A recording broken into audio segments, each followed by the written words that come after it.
한국교회의 선교 전략은 지난 시간에 우리가 학습한 대로 2006년도에 타겟 2030을 계획을 하면서 5년 단위로 25년 동안 전방개척 선교에 주력하자, 즉 미전도 종족 선교에 주력하자 하는 것이 선교 전략이었습니다.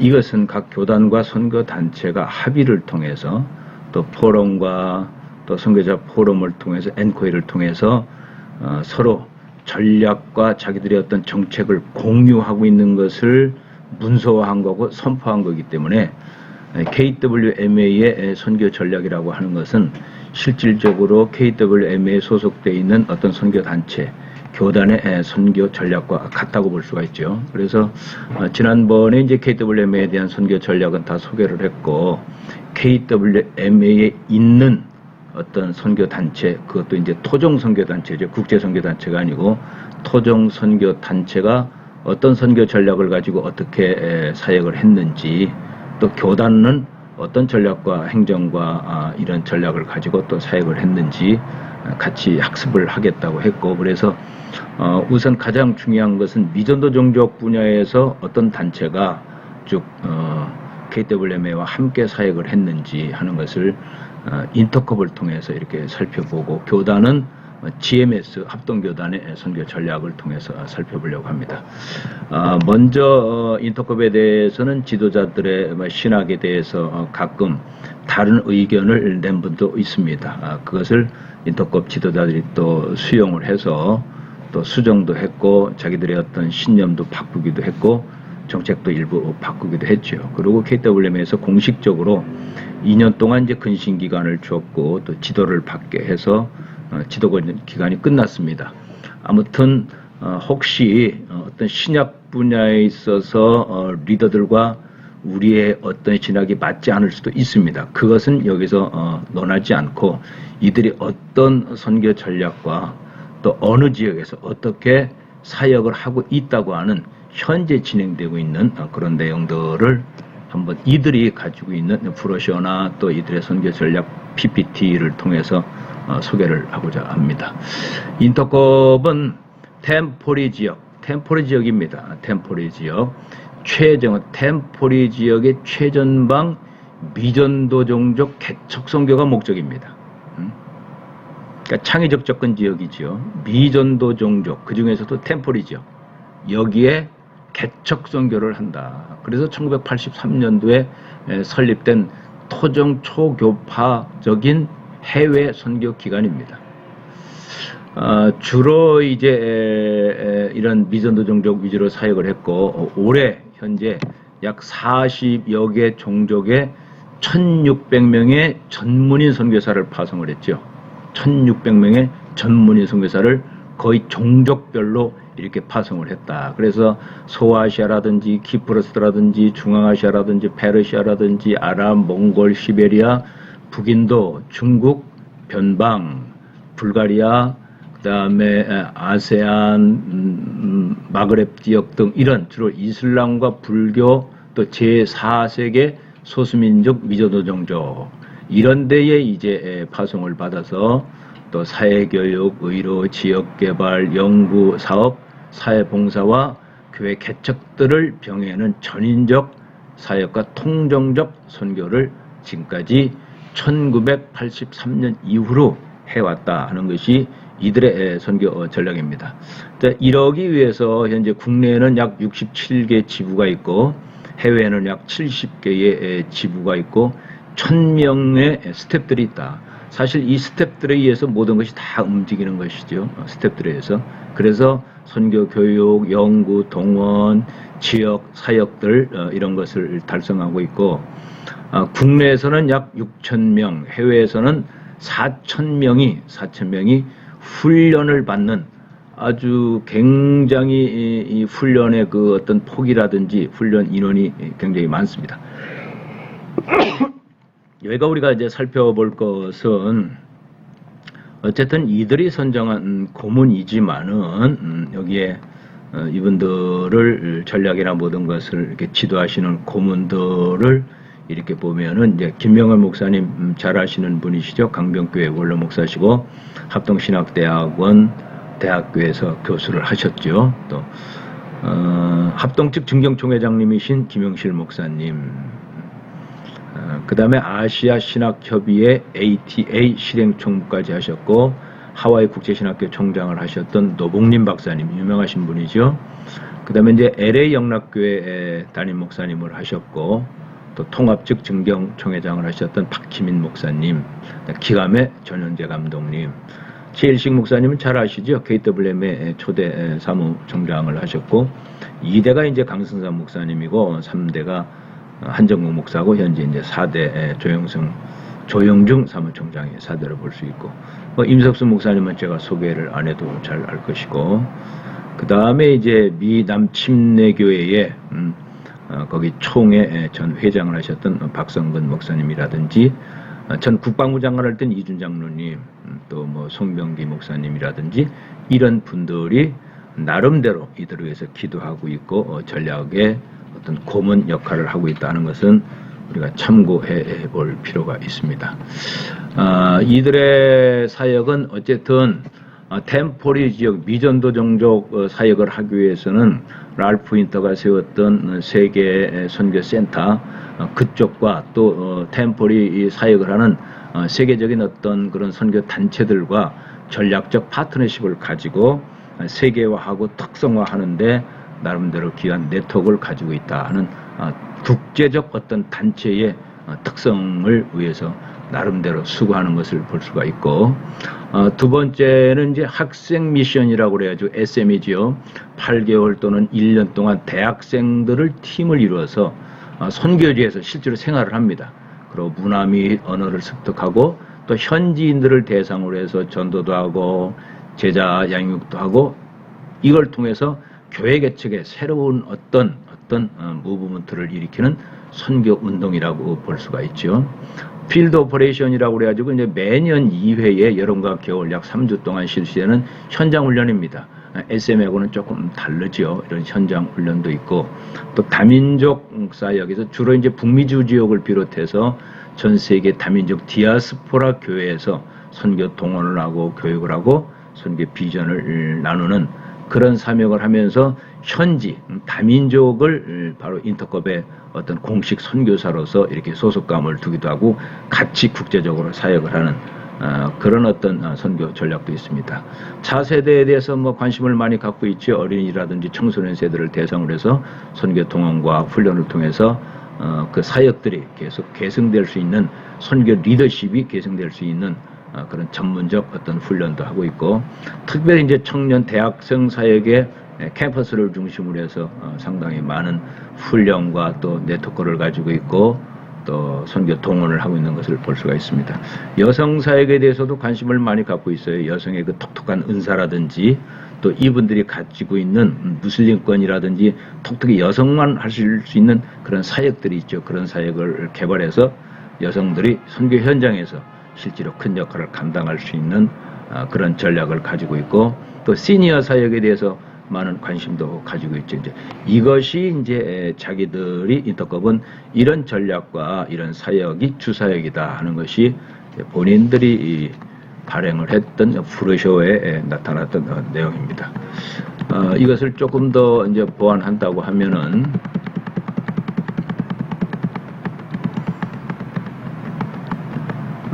전문 사역을 다시 정리하는 거죠. 이제 선교와 의례, 의료, 또 선교와 비즈니스, 선교와 IT, 선교와 농업, 선교와 음악, 또 열방기도 사역, 선교와 문화예술, 선교 스포츠, 출판 사역, 선교 디자인, 선교사 자녀, 선교와의 교육 이런 커리큘럼들이 한 번 더 국제대학원 대학교 인터컵이 세운 대학원 대학교죠. 거기에서 학생들을 대상으로 해서 전문적으로 이것이 강의되는 것을 볼 수가 있습니다. 또 거기서 인터컵 선교사들도 같이 거기서 훈련을 이런 아주 전문적인 것을 훈련을 받는 것을 제가 볼 수가 있었어요. 여기에 특징이라고 하면 이제 비전 스쿨이에요. 1년에 상반기, 하반기 2번을 하는데 3개월 진행이 되죠. 대상이 어린이도 있고 청소년도 있고 청년도 있고 여성도 있고 특별히 시니어도 있고 목회자들이 여기에 관심을 많이 갖고 훈련을 많이 받고 있는 그런 훈련 프로그램 비전 스쿨이 있습니다. 뭐 정기 집회는 이제 월드 미션 있고 선교 캠프가 있죠. 한 달에 한 번이라든지 매주라든지 늘 모여서 찬양하고 또 나름대로 예배드리고 하는 그 열정을 회복하는 그런 집회들이 계속 이어지고 있고, 또 이제 캠프는 이제 매년 6월 말 또 12월 1년에 2번 이렇게 해서 캠프가 진행이 되고 있는 것을 볼 수가 있습니다. 자, 이런 것을 전체적으로 다시 종합한 이들이 가지고 있는 PPT를 통해서 다시 한번 자세히 한번 보도록 해요. 지금 우리는 훈련을 받으면서 선교적 목회 또 목양적 선교에 초점을 두고 있죠. 그러나 이제 여기 훈련받는 분들 중에서도 점점 어떤 하나님의 인도함과 성령의 인도함을 받아서 바로 인터컵 같은 아니면 토종 어떤 선교 단체를 또 창설을 해서 리더가 될 수 있는 그런 가능성은 여러분들이 다 가지고 있습니다. 그래서 여러분들도 교회에서 선교 단체를 만들든지 아니면 어떤 선교 단체를 만들든지 이런 것을 생각하고 기도하고 계신다고 하면은 이렇게 준비를 해야 되겠다. 또 이런 전략, 이런 어떤 훈련, 이런 동원, 이런 체제, 이런 행정이 미리 준비되어야 되겠다 하는 이런 학습이 된다고 하면은 그 준비 과정에 있어서 쉽게 접근할 수 있기 때문에 여러분에게 이 과정을 소개하는 것이지 인터컵을 소개하는 것은 사실 아니에요. 인터컵 그 본부장 최보월 선교사하고는 저하고 같이 어떤 믿음 노동족에 대해서 같이 연구를 하고 또 같이 기도하고 동역했던 그런 어떤 선교적 파트너로 있었기 때문에 오늘 제가 이 자료를 부탁을 했고 또 학생들에게 이 자료를 공개를 하겠다고 하는 허락을 받고 지금 공개를 하고 있는 거예요. 가장 중요한 건 이제 정체성과 비전이 중요하다. 우리가 어떤 선교단체를 만든다든지 교단도 마찬가지죠. 정체성이 뭐냐? 비전. 항상 출발은 비전이죠. 비전. 비전은 전방 개척이 돼야 된다. 그 전방이 어디냐? 실질적으로 템포리 지역, FTT 지역, 아직 복음이 들어가지 않은 지역, 복음이 들어갔다 할지라도 자칫 자립 자전이 안 되는 지역. 다음에 또 하나가 있죠. 그거는 어떤 문화적, 지리적 어떤 전방이고 실질적으로 지금 국제화돼 있기 때문에 대한민국도 전방이라고 하는 거예요. 구원시켜야 할 어떤 선교 대상이 있다고 하면은 그 사람들이 사람이 전방이다. 그래서 그런 어떤 선교 대상, 이 대상에 설정이 돼야 거기에 맞게끔 비전이 나오는 거죠. 그런 비전이 나왔다고 하면 정체성이 또 있어야 된다. 그래서 정체성과 비전, 이것은 아마 인터컵이 처음부터 잘 이렇게 설정한 것이 아니냐 하는 그런 생각이 들어요. 그래서 어떤 지역 전문화와 사역 집중화 전략이 필요하다. 전체를 다 하는 것이 아니라 어떤 사역에 대해서 집중적으로 하겠다. 그래서 제가 잘 쓰는 용어가 있잖아요. 사역을 하기 위해서는 국제화가 돼야 된다. 내가 비록 한국에서 어떤 선교 단체를 갖고 있지만은 이 선교 단체는 국제화돼야 된다. 세계 선교 정보 전략 센터하고도 연결이 되고 또 우리가 가고자 하는 템포리 지역에 있는 그 어떤 선교 단체와도 연결이 돼야 된다. 국제화해야 된다. 그러면서도 특성화가 있어야 되죠. 어떤 특성이 있느냐? 저 교회 개척이냐? 제자 훈련이냐? 아니면 문화사역이냐? 어떤 분명한 특성화가 있어야 돼요. 그러면서도 전문화가 있어야 되죠. 여기는 지금 같은 전문화와 어떤 집중화 이것을 어떤 정체성을 제시를 한 것 같아요. 그래서 이제 프로 여기는 평신도 전문인 선교죠. 주로 이제 교단에서는 이제 장기 선교 위주이기 때문에 목사 선교사님들을 위주로 해서 장기 선교를 하고 있는 반면에 선교 단체는 주로 이제 평신도 전문인 선교고, 이 평신도 전문인 선교사가 하기 위해서는 처음부터 제자 양육이 돼야 된다고 하는 거예요. 선교사로 나가기 전에 제자 양육 과정을 거쳐야 된다. 그리고 예수 그리스도의 제자가 된다고 하면 나가서 이제 가장 중요한 건 교회 개척이죠. 교회 개척이라고 하는 것은 보이는 어떤 건물을 의미하는 것 아니에요. 그러니까 성경적 교회. 하나님의 자녀들이 모여서 예배하는 것, 하나님의 자녀들이 모여서 하나님으로부터 사명을 받고 다시 자기 민족에게 교회, 사람을 개척하는, 복음을 전하는 이런 교회 개척, 이런 의미예요. 이러기 위해서는 팀 사역과 동역 선교가 필요하다.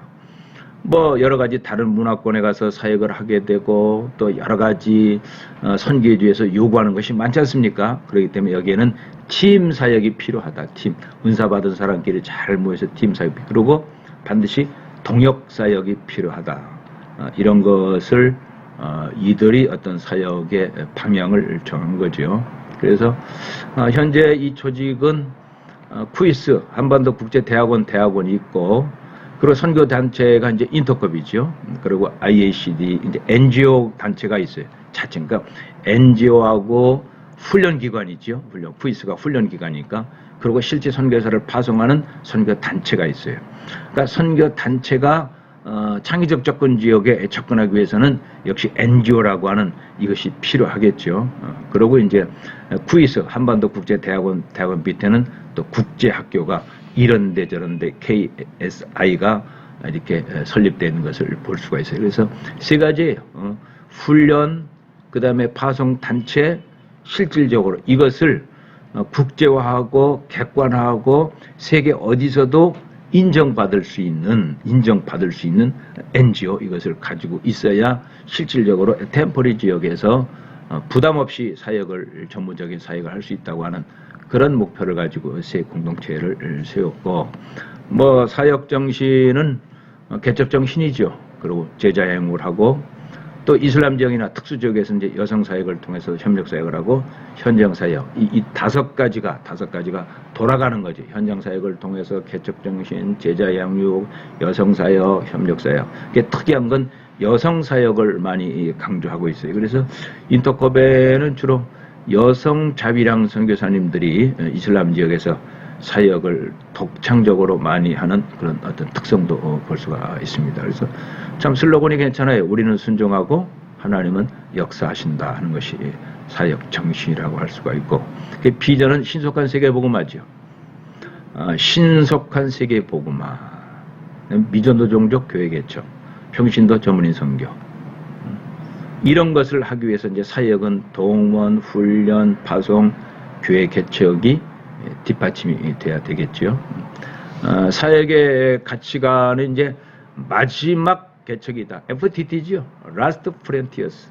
그 다음에 믿음 선교, 팀 사역, 파트너십, 동역 사역을 한다 하는 이렇게 표현을 합니다. 사역의 동역체에는 이제 선교사하고 단체하고 본부하고 항상 이렇게 같이 돌아가죠.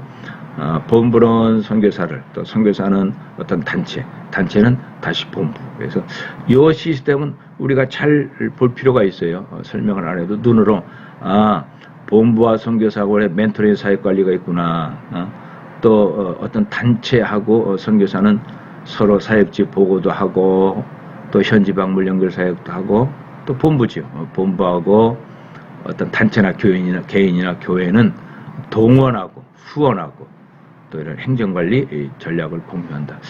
이것은 우리가 어떤 선교단체를 만들 때에 가장 기본이 되는 행정 저거다 할 수가 있죠. 아주 중요한 부분을 잘 이렇게 행정화하고 조직화하고 문서화하고 체계화한 것 같아요. 이거는 우리가 이제 참고하면 되죠. 이사회가 있고 본부장이 있고 그다음에 실제로 이제 전문위원, 사역이사, 국제이사 등이 있고 또 본부 선교사들이 있고 나름대로 이제 기획행정사역과 동원훈련사역과 정부연구사역과 여기는 본부가 아주 튼튼해요.